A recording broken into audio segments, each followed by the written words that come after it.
네, 제가 기도하고 시작하겠습니다. 사랑해 주님 감사합니다. 오늘 우주스쿨 복음학교 마지막 시간까지 하나님 인도하신 하나님의 은혜에 감사와 찬송 영광 올려드립니다. 성령 하나님 이 자리 가운데에 충만하게 임재하셔서 우리로 깨닫게 하시고 또 하나님을 알아가는 은혜의 시간들로 인도하여 주시옵소서. 입술을 주관하여 주셔서 또 하나님께서 말씀하고자 하시는 것들을 잘 전할 수 있는 시간들 될 수 있도록 인도하여 주옵소서. 감사드리며 예수님의 이름으로 기도합니다. 아멘. 네, 이제 마지막 시간입니다. 마지막 9과 10과 나가기에 앞서서 이제 진짜 마지막으로 한 번 더, 물론 이제 이것이 끝나고 나서도 계속해서 삶에서 적용하고 복습하고 하는 시간들을 가지셔야겠지만 이 우주스쿨 시간 안에서 하는 마지막 복습 시간을 한번 갖도록 하겠습니다. 우리 일과 당신은 행복하십니까? 라는 이제 질문으로 하나님 없이 인간은 행복할 수 없는 존재다라는 것을 함께 배웠습니다. 그러나 그런 우리가 다시 행복해질 수 있는 은혜를 하나님께서 주셨다라는 것을 함께 나눴죠. 그래서 예수 그리스도를 믿음으로 우리가 구원받고 다시금 하나님의 통치 가운데 들어갈 수 있다. 행복한 삶을 살 수 있다. 하나님의 자녀된 삶을 살 수 있다고 함께 나눴습니다. 그러나 우리가 다시 하나님의 자녀가 되었음에도 불구하고 여전히 우리 삶 가운데에 죄의 유혹이 있음에 대해서 함께 나누면서 그러나 한 가지 달라진 것은, 이전과 달라진 것은 우리에게 정죄함이 없다. 그리고 하나님과의 자녀된 관계가 끊어지지 않는다라는 사실을 함께 나눴습니다. 그래서 우리가 끊임없이 죄 가운데 회개해야 함에 대해서 함께 나눴고요. 그 다음에 그럼 회개하면 그만이냐? 아니다. 성령을 근심하게 해서는 안 된다. 우리 하나님 아버지의 마음을 아프게 해서는 안 된다라는 것도 함께 나눴습니다. 그리고 이어서 우리에게 이제 영적인 권세가 있다. 우리가 살아가는 이 세상이 눈에 보이는 세계가 아니라 영적인 세계가 존재한다라는 것에 대해서 함께 나누면서 영적인 전쟁, 우리가 기도로 영적 사단을 대적하며 승리하는 삶을 살아야 된다라는 것에 대해서 함께 나눴고요. 그다음에 우리가 새로운 갈등이 우리에게 주어진다라는 것에 대해서도 함께 배웠습니다. 그래서 새로운 피조물이 되고 새로운 관계가 형성되고 또 새로운 사명이 우리에게 주어지면서 우리가 그 갈등에 어떻게 도전해야 하는지에 대해서 함께 나눴고요. 그다음에 구원받았으면 예수님 믿고 구원받은 데서 끝나는 것이 아니라 이 그리스도인으로서 우리가 어떻게 살아가야 하는가에 대해서 이제 함께 나누고 있었죠. 그래서 기도하는 삶을 살아야 된다. 믿는 사람은, 우리 예수 그리스도를 믿는 사람들은 기도하는 삶을 살아야 한다.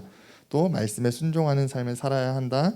그리고 우리 가운데 이제 구원받은 증거가 있다. 그래서 지난주 체크리스트 마지막에 이제 하면서 나는 구원받았는가까지 우리가 함께 왔습니다.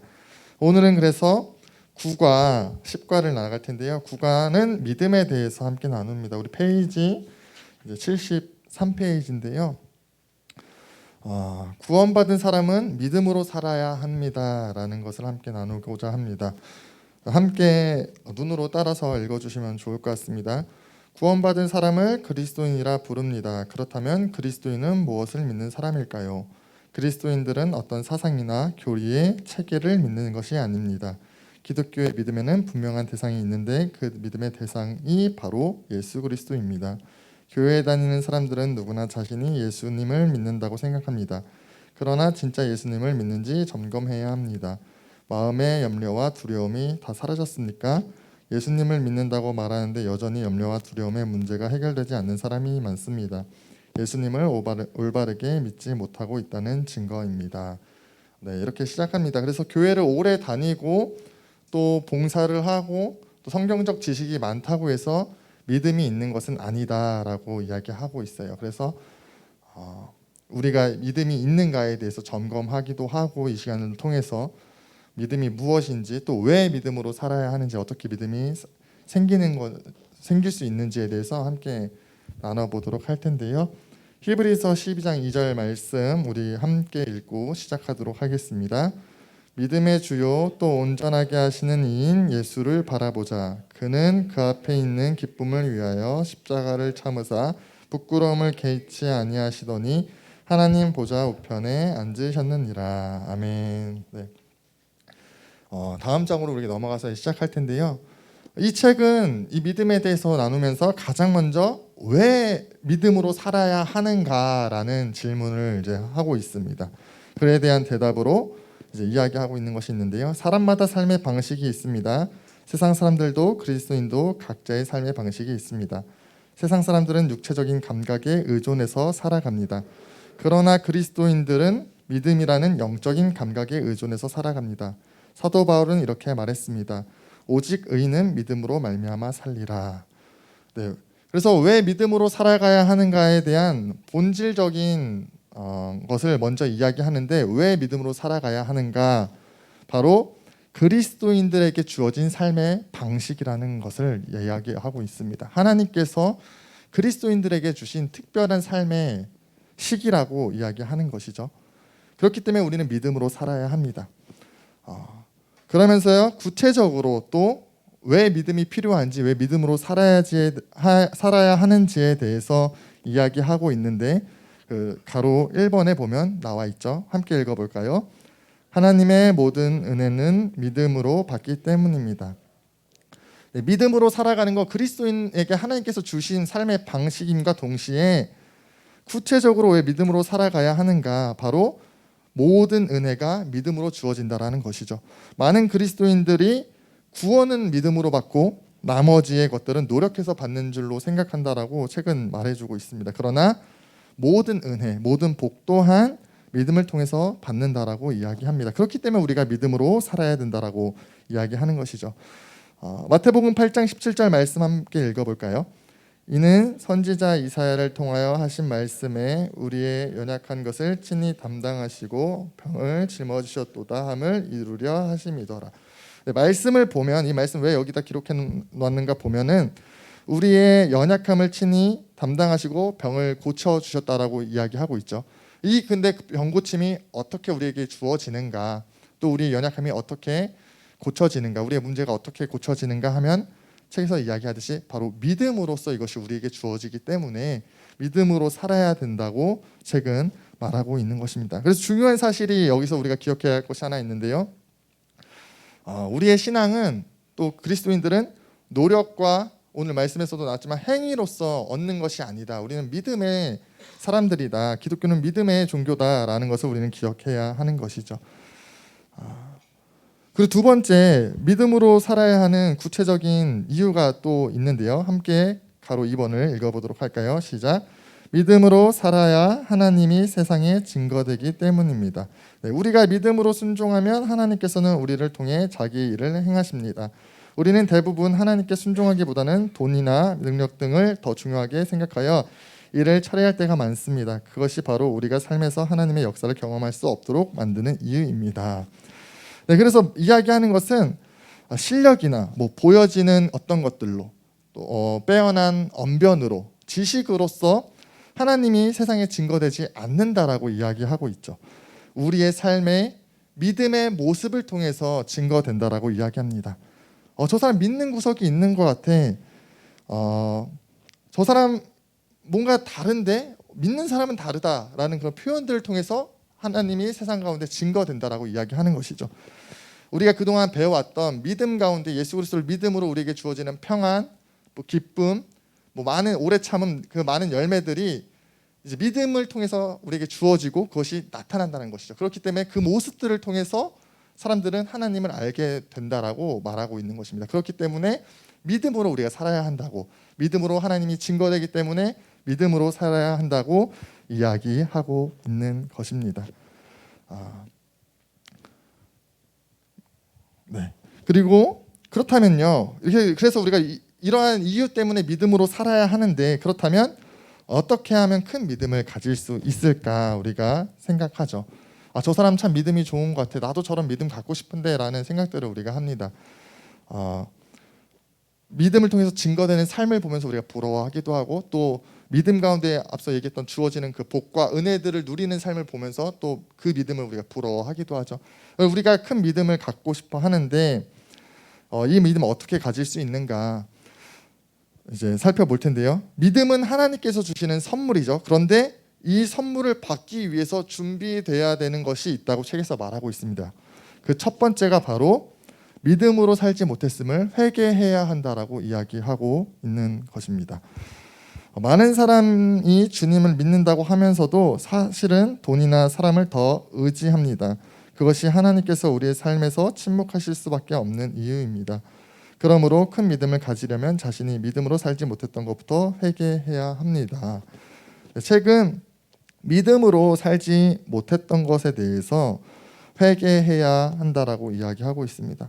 여기서 믿음에 대한 정의를 잠깐 또 하고 갈 수 있을 것 같은데요.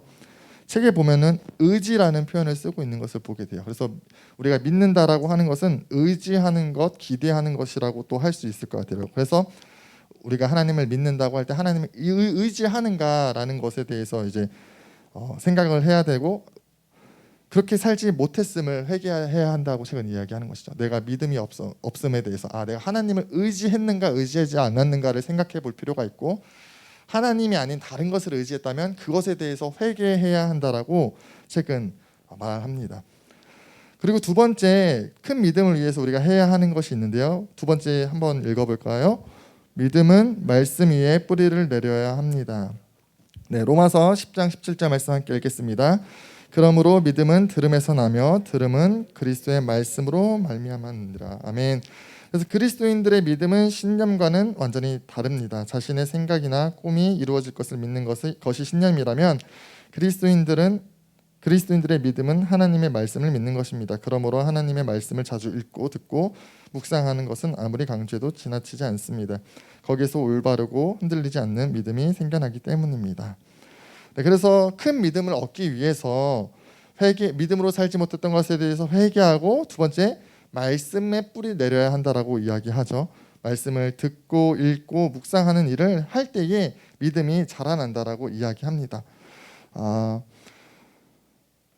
말씀을 통해서 우리는 말씀을 믿고 그 말씀이 우리에게 믿음을 준다라는 것을 우리가 기억해야 하는 것이죠. 세 번째로 또 우리가 큰 믿음을 갖기 위해서 해야 하는 일이 있는데, 준비되어야 하는 것이 있는데 무엇입니까? 함께 읽겠습니다. 시작. 말 한마디도 믿음으로 해야 합니다. 민수기 14장 28절 말씀 읽겠습니다. 그들에게 이르기를 여호와의 말씀에 내 삶을 두고 맹세하노라. 너희 말이 내 귀에 들린 대로 내가 너희에게 행하리니. 아멘. 그래서 말씀을 보면 하나님께서 하나님의 귀에 들리는 대로, 우리가 말한 것을 들으신 대로 우리에게 행하신다라고 기록하고 있는 것을 보게 되죠. 그렇기 때문에 우리가 믿음의 고백들을 해야 된다라고 책은 이야기합니다. 하나님께서 귀에 들린 대로 행하신다는 말씀은 불신의 말을 한 사람들에게는 저주입니다. 불신의 말을 한 사람들은 하나님께서 말씀하신 대로 결국 약속의 땅에 들어가지 못하고 광야에서 죽었습니다. 오직 믿음으로 말한 여호수아와 갈렙만이 약속의 땅에 들어갔습니다. 그래서 믿음으로 선포를 해야 믿음을 얻는다라고 이야기합니다. 그리고 그렇게 해서 믿음을 얻기 위해서 준비해야 하는 것을 이제 두 번째로 나눴고요. 이제 세 번째, 책은 믿음을 위해서 예수님을 바라보라고 또 이야기하고 있습니다. 세 번째, 24시간 예수님을 바라보라고 이야기를 하고 있죠. 첫 번째 함께 읽어볼까요? 항상 예수님 바라보기를 힘써야 합니다. 히브리서 12장 2절 말씀 읽도록 하겠습니다. 믿음의 주요 또 온전하게 하시는 이인 예수를 바라보자. 그는 그 앞에 있는 기쁨을 위하여 십자가를 참으사 부끄러움을 개의치 아니하시더니 하나님 보좌 우편에 앉으셨느니라. 네, 말씀은 기록하고 있습니다. 믿음은 예수님께서 주시고 예수님께서 완성하신다라고 기록하고 있죠. 그렇기 때문에 믿음을 위해서 예수님을 바라보라고 이야기하고 있는 것입니다. 히브리서 12장 2절 앞부분을 새번역 성경에서는 믿음의 창시자요 완성자이신 예수를 바라봅시다 라고 번역하고 있습니다. 우리 안에서 믿음을 창조하시는 분도 예수님이시고 그것을 완성하실 분도 예수님이시라는 뜻입니다. 그렇기 때문에 우리가 예수님을 바라봐야 한다라는 것입니다. 여러분은 예수님을 하루에 얼마나 생각하면서 살아가고 계십니까? 그리고 일주일을 놓고 본다면 며칠 혹은 몇 번을 예수님을 생각하면서 살아가십니까? 우리가 예수님을 믿는다고 하지 않습니까? 오늘 말씀에도 예수님을 믿음으로 칭의를 받고 예수님을 이제 믿는 그리스도인으로서 살아감에 있어서 지난번에도 한번 얘기한 적이 있지만 우리가 예수님을 주인으로 주되심으로 또 구원자로서 믿는데 이것을 잊고 살아갈 때가 너무나도 많다라는 거죠. 이 사실을 우리의 믿음의 대상 또 우리의 믿음을 잊고 살아갈 때가 너무나도 많기 때문에 그래서 믿음의 삶을 살기 위해서는 예수님을 생각해야 된다라고 책은 말해주고 있는 것이죠. 그 책 맨 앞에서 믿음의 대상에 대해서 얘기했지 않습니까? 예수 그리스도를 믿는 것에 대해서 그것을 날마다 우리가 상기시켜야 한다라는 것이죠. 이것을 위해서 책은 이제 24시간 예수님을 생각할 수밖에 없다라고 이야기합니다. 그러면서요 두 번째 보면은 24시간 예수님을 바라보는 좋은 방법에 대해서 우리에게 제시하고 있는데 예수 동행 일기를 쓰는 것이라고 이야기해주고 있습니다. 예수님을 의식하는 일기를 쓰는 것을 추천해주고 있습니다. 교회사 가운데 많은 영적인 거장들이 모두 일기를 썼다라고 이야기하면서요 일기를 쓰면서 예수님을 바라보며 교제했다라고 이야기합니다. 그래서 이 예수 동행 일기를 쓰는 것은 이제 아침에 일어나서부터 잠들 때까지 하루 동안 얼마나 내가 예수님을 의식하고 살았는지 점검해 보는 것이고 이것을 했을 때마다 이제 나는 오늘도 예수님을 생각하지 못했구나라는 것을 발견하면서 이것을 매일매일 습관화하다 보면은 예수님을 생각하는 삶으로 우리를 인도해 준다라고 이제 이야기하는 것이죠. 그렇기 때문에 이제 꾸준히 이것을 쓰는 것에 대해서 이제 권면해주고 있고요. 이렇게 24시간 예수님을 바라보면서 살 때에 우리의 삶이 바뀔 것이다라고 이야기하는 것이죠. 앞서 얘기했던 것처럼 우리가 24시간 동안 또 일주일 동안 예수님을 얼마나 생각하는가 제가 질문하지 않았습니까? 예수님이 24시간 생각이 나고 또 일주일 내내 생각이 난다면 예수님 실제로 눈앞에 있는 것처럼 우리가 여겨진다면 죄를 지을 수도 없고 혈기를 부리지도 않을 것이고 걱정과 염려 가운데 살지 않을 것이다 얘기하는 것이죠. 예수님을 생각하다 보면 믿음으로 살다 보면 삶이 변화된다라고 이야기하는 것입니다. 주님을 바라보는 삶을 통해서 예수님의 임재가 실제가 되면 그렇게 끊어지지 않던 습관적인 죄가 끊어진다라고 이야기하죠.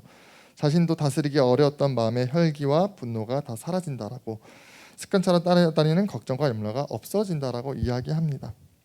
그래서 예수님을 믿는 것, 예수님을 생각하는 것이다. 24시간 주 되심과 그리스도 되심, 함께 하심을 생각하는 것이 믿음의 삶이다라고 이야기하고 있습니다. 그러면서 이제 다음 장으로 넘어가면요. 책에서 이 믿음 가운데 예수님을 24시간 생각하는 것에 대해서 강조하는 것만큼 중요하게 이야기하는 것이 한 가지 더 나오는데 바로 염려에 대해서 이야기하는 것을 보게 됩니다. 염려는 믿음에 반대되는 것이고 또 믿음과 대립되는 것이고 이 염려가 있는가 없는가를 볼 때에 우리 가운데 믿음이 있는가 없는가를 볼 수 있다라고 이야기하고 있어요. 그렇기 때문에 염려가 중요하다라고 이야기하는 것이죠. 많은 성도가 자신도 의식하지 못한 채 염려를 붙잡고 살아갑니다. 염려가 왜 문제인지 모르기 때문입니다. 염려한다는 사실 때문에 문제가 해결된다면 얼마나 좋겠습니까?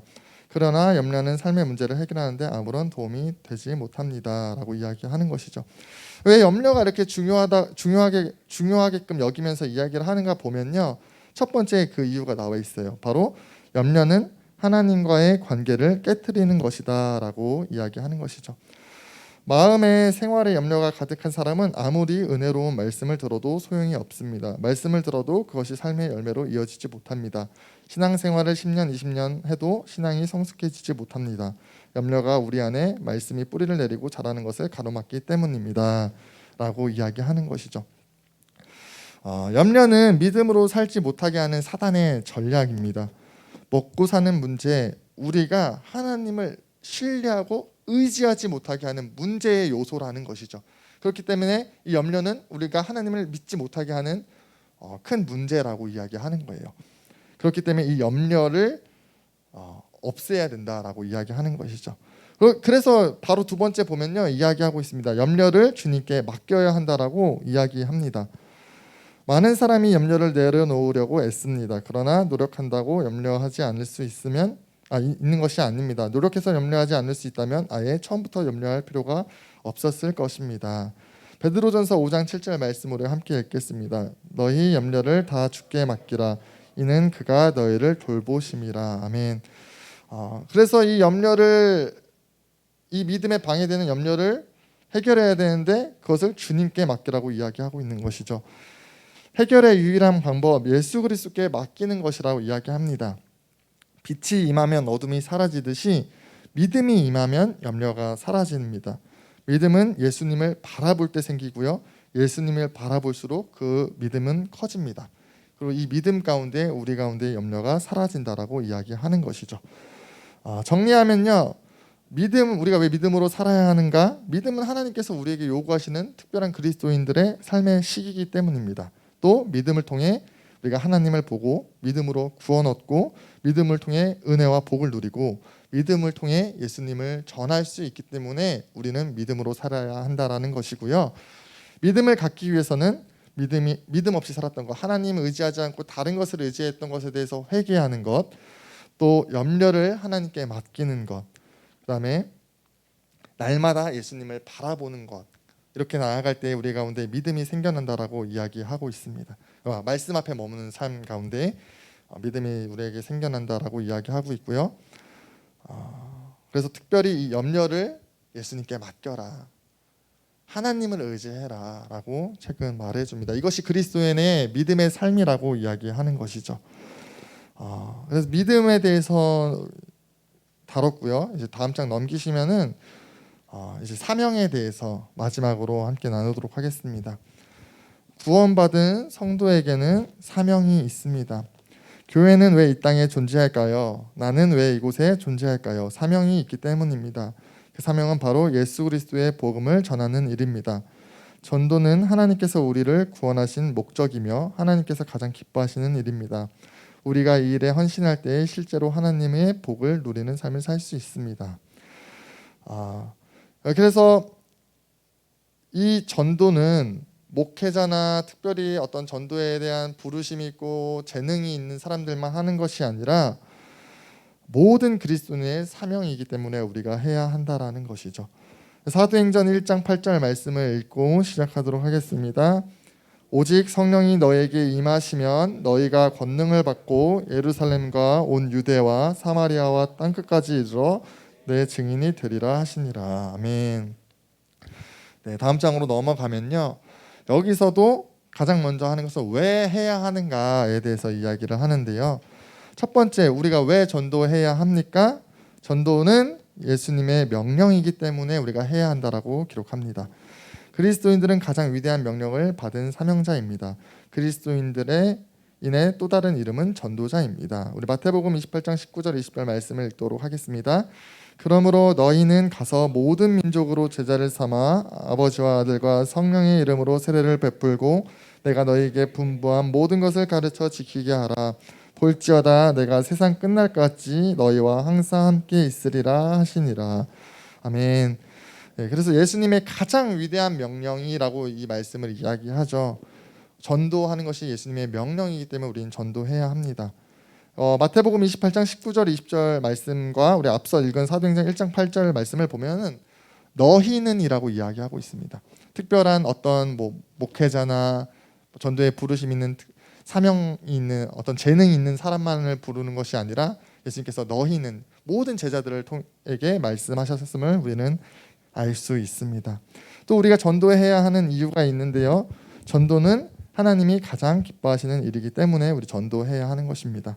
하나님께서 가장 기뻐하시는 일은 불신자가 예수 그리스도를 영접하고 구원을 얻는 것입니다. 그러므로 아버지 되신 우리 하나님을 가장 기쁘시게 하는 이 일을 우리는 해야 하는 것이죠. 누가복음 15장 7절 말씀을 함께 읽어보도록 하겠습니다. 내가 너희에게 이르노니 이와 같이 죄인 한 사람이 회개하면 하늘에서는 회개할 것 없는 의인 99으로 말미암아 기뻐하는 것보다 더하리라.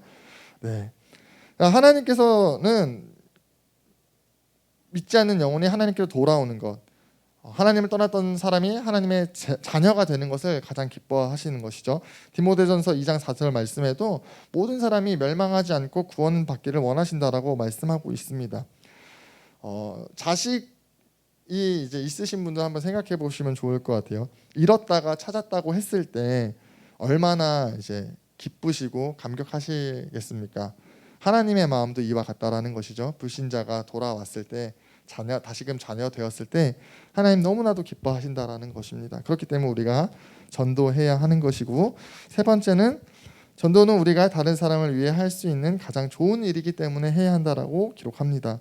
전도는 지옥에 갈 사람을 천국에 갈 수 있도록 도와주는 것입니다. 천국이 정말 좋은 곳이라고 믿는다면 혼자 가서는 안 된다라는 것이죠. 그렇기 때문에 우리가 전도를 해야 한다라고 이야기합니다. 세상에서요, 뭐 어떤 위대한 업적을 이루고 어떤 뭐 억만금을 갖는다고 해도 지옥에 가면요 의미가 없는 것이죠. 다른 사람을 행복하게 하는 일이 바로 이 전도이기 때문에 또 가장 좋은 일이 되는 것이고, 우리는 그렇게 이 일에 힘써야 합니다. 네 번째로 왜 전도해야 하는가 함께 읽어볼까요? 전도는 우리 자신이 복받는 길이기 때문입니다. 하나님께서는 전도자에게 복을 주십니다. 하나님께서 가장 기뻐하시는 일을 하는 사람이기 때문입니다. 무엇보다도 전도자가 누리는 가장 큰 복은 전도를 통하여 하나님을 체험하게 된다는 것입니다. 네. 그래서 자식이 이쁜 짓 하면은 뭐라도 이렇게 더 주고 싶잖아요. 하나님 마음도 이와 같다는 것이죠. 우리가 하나님 가장 기쁘시게 할 때에 하나님 우리에게 큰 복을 주신다라고 이야기합니다. 그렇기 때문에 우리가 전도해야 하는 것이고요. 그렇다면 전도가 무엇일까요? 많은 사람들이 이제 전도를 어렵게 생각합니다. 전도에 대해 올바른 이해가 없기 때문입니다. 그렇다면 전도란 무엇일까요? 전도는 인도와 다르다고 이야기합니다. 어떤 사람들은 불신자를 교회에 데려오는 것을 전도라고 생각합니다. 그러나 불신자를 교회로 데려오는 것은 전도가 아니라 인도입니다. 전도란 말 그대로 복음을 전하는 것입니다. 그래서 예수님께서 우리의 죄를 대신해서 십자가에 달려 죽으시고 부활하셨습니다. 누구든지 예수님을 믿으면 죄사함을 얻고 구원을 얻습니다. 전도의 대상자를 이야기하면서 당신도 예수님을 영접하고 구원의 복을 받으십시오라는 이 복음을 전하는 것이 전도라고 이야기하는 것이죠. 그래서 이런 전도는 이제 어렵게 생각할 필요가 없다라고 이야기해요. 두 번째를 보면은 구원의 복을 간증하는 것이 전도다라고 이야기를 하는 것이죠.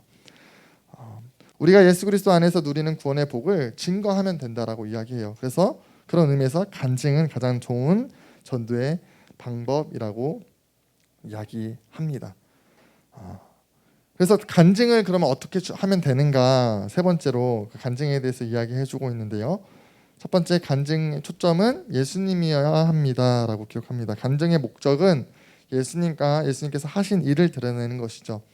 어떤 간증을 하든 그 간증의 중심에는 예수님이 계셔야 한다라는 거예요. 그래서 막 이야기하다 보면은 어떻게 하다가 자기 자랑도 하게 되고 또 한탄도 하게 되고 막 내 이야기를 하기 십상인데, 그 간증은 그게 아니라 예수님을 증거하는 것이 간증이라는 것이죠. 내 삶 가운데 역사하신 예수님을 증거하는 것이 간증이다라고 이야기합니다. 그래서 이 간증을 이제 세 부분으로 나눠서 준비를 할 때 세 가지로 나눠 보면은 예수님을 영접하기 전의 삶을 먼저 나누는 것이죠. 적는 것이죠. 내가 예수님 믿기 전에 어떤 심리 상태가 였는지, 외로움과 두려움과 공허와 또 많은 사람들과의 갈등, 고통, 이것들에 대해서 구체적으로 적고요. 그런데 이제 그런 상황들 가운데 어떻게 하다 예수님을 믿게 됐는지, 그 상황과 그리고 내가 믿는 예수님이 누구신지에 대해서 신앙 고백을 나누는 것이고, 마지막으로 그렇게 예수님을 내가 이런 상황 속에서 내가 예수님을 나의 구주로 영접했더니 내 삶에 어떤 변화가 생겼더라라는 것을 이제 구체적으로 나누라고 이야기해주고 있습니다. 그리고 세 번째로는 이 간증을 할 때, 이 전도를 할 때에 있어서 진실한 간증을 해야 한다라는 것이죠. 가장 강력한 간증은 진솔한 간증이라고 이야기를 합니다. 그래서 네 번째를 보면요, 이 전도를 하기 전에 꼭 기억해야 할 것이 있다라고 이야기합니다. 첫 번째 무엇입니까? 하나님께서 전도자와 함께 하신다라는 것을 확신해야 한다라는 것이죠. 전도하러 가는 길에 주님이 함께 가시며, 전도하는 장소에도 하나님께서 함께 계시고, 내가 말할 때도 하나님께서 말씀하시는 것이다.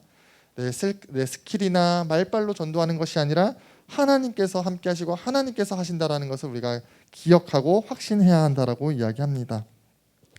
마태복음 28장 20절 말씀 함께 읽겠습니다. 내가 너희에게 분부한 모든 것을 가르쳐 지키게 하라. 볼지어다 내가 세상 끝날까지 너희와 항상 함께 있으리라 하시니라. 아멘. 그래서 하나님께서 우리가 전도할 때도 함께 하신다라고, 항상 함께 하시기에 전도할 때도 함께 하신다라고 말씀하고 있는 것을 보게 됩니다. 그리고 우리가 전도할 때 기억해야 할 것이 있는데, 두 번째는 대상자를 위해서 기도해야 한다라는 것이죠. 마귀가 불신자들을 사로잡아 하나님을 알지 못하게 하고 복음을 믿지 못하게 하기 때문입니다. 우리가 사과 때 나눴죠. 우리의 삶이 혈과 육신의 싸움이 아닌 것에 대해서 나눴습니다. 그리고 우리가 하나님 편에 속하는가 사단의 편에 속하는가 일과를 복습하면서 함께 나눴었죠.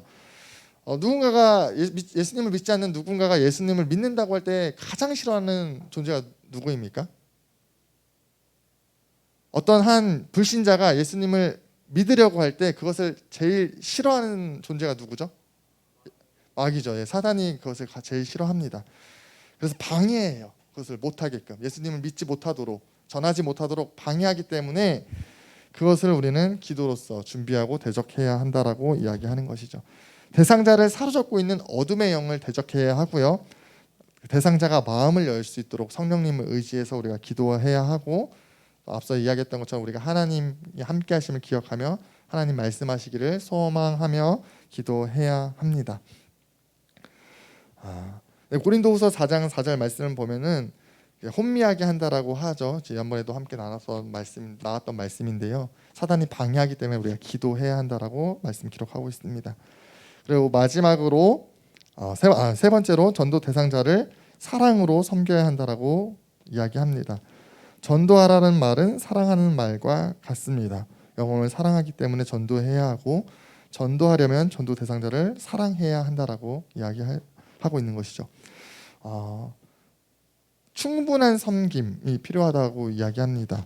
시간을 들이고 재정을 들이고 마음을 들이고 삶으로 본을 보이면서 섬기고 사랑해야지 마음이 열리고 또 받아들일 수 있는 여지도 생긴다라고 이야기하는 것이죠. 삶이 본이 되지 않는데 증거한다면 받아들일 수 없을 것이고, 또 사랑하지 않는다면 이 전도하고자 하는 마음도 들지 않을 수 있을 거라고 생각해요. 그렇기 때문에 영혼을 놓고 사랑의 마음을 구하고 또 사랑으로 전도하라고 이야기하고 있는 것이죠. 네 번째로는 성령 충만함을 받아야 한다라고 이야기하고 있습니다. 성령으로 충만해지면 복음을 전하는 것이 어렵지 않게 느껴집니다. 그러므로 먼저 성령 충만을 위해서 기도해야 합니다라고 이야기하고 있습니다. 그래서 마지막으로 사도행전 1장 8절 말씀 다시 한번 읽어보도록 하겠습니다. 오직 성령이 너희에게 임하시면 너희가 권능을 받고 예루살렘과 온 유대와 사마리아와 땅끝까지 이르러 내 증인이 되리라 하시니라. 아멘. 성령이 임하시면 권능을 받고 전도하게 된다라고 말씀은 기록하고 있습니다. 그래서 이것을 위해서 우리가 함께 기도하시면서 이것이, 이 전도하는 것이 그리스도인으로서의 삶이라는 것이죠. 복음을 받은 사람, 구원받았어 끝났어가 아니라 믿음으로 사는 것, 그 앞에서 얘기했던 말씀으로 사는 것, 기도로 사는 것과 동시에 전도하는 것이 그리스도인으로서 복음을 받아들인 사람의 어떤 완성체라는 거예요. 그래서 이것을 기억하면서 우리가 전도, 예수 그리스도를 영접한 우리가 전도하는 것에 힘쓸 수 있게 되기를 소망합니다. 이제 한 장 더 넘기면요, 간증, 그래서 마지막에 전도에 대해서 이야기했고 전도의 가장 좋은 방법은 이제 간증이다라고 이야기를 했었죠. 그런 차원에서 또 우리가 이 우주 스쿨 5주 동안의 이 복음학교를 끝내면서 하나님께서 주신 이제 은혜를 나누는 시간으로서도 이제 쓸 수 있을 것이고, 믿음을 점검하고 또 믿음을 쓴 것을 교우들 앞에서 믿음으로써 확신하며, 읽으며 확신하는, 고백하며 확신하는 시간으로서 이것이 필요하다라고 이야기합니다. 그래서 수료문의 간증의 기본 내용을 보면은 교회에 나오게 된 동기와 배경, 구원에 대한 확신과 죄사함에 대한 확신이 있는가, 예수님 내 안에 계시고 나와 동행하심에 대한 확신이 있는가, 또 이 양육을 받으면서 몇 과에서 가장 은혜가 있었는가, 또 어떤 깨달음이 있었는가, 천국에 대한 소망이 분명해졌는가, 양육 전후를 비교하면서 변화된 부분에 대해서 적으라고 이제 말해주고 있습니다. 그리고 뒤에는 이제 양육 수료 간증문에 대해서 나오고 있는데요. 지금 그래서 오늘 되게 빨리 끝났잖아요. 내용 분량도 짧았고 또 해야 할 것이 있기 때문에 이제 빠르게 했습니다. 바로 간증문을 쓰는 것입니다. 그래서 여기 나와 있는 내용들 가지고 10과의 그 마지막 부분과 뒷장에 간증에 들어가야 되는 기본 내용 그리고 양육 수료 간증문의 예를 보시면서 이 시간들 가운데 어떤 은혜가 있으셨는지 또 예수 그리스도를 영접하게 되면서 어떤 은혜가 있었는지 여기 나와 있는 것들을 가지고서는 간증문을 작성하는 시간을 갖도록 하겠습니다.